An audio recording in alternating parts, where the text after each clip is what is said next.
Scambia ancora la retroguardia.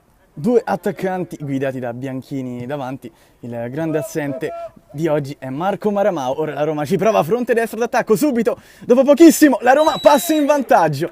2 minuti e mezzo, 1-0 Roma. Gol che è stato siglato da Seferi. Cross basso, il pallone filtra sul secondo palo. Arriva il gol del 2-0. Roma veramente straordinaria. Gol che è stato segnato da Liberti. Ancora sul secondo palo per Seferi.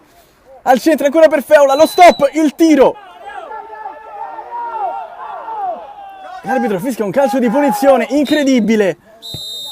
Due tempi, ora possibilità di contropiede per la Roma. L'attacco centrale da parte di Seferi. Va via un avversario Seferi. Ancora Seferi. Lo scarico. Seferi nuovamente.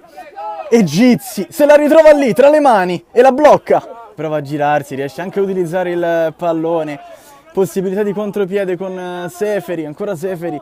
Prova ad andare via da solo Seferi sul fronte sinistro. Il tiro di Seferi ad incrociare, finisce fuori.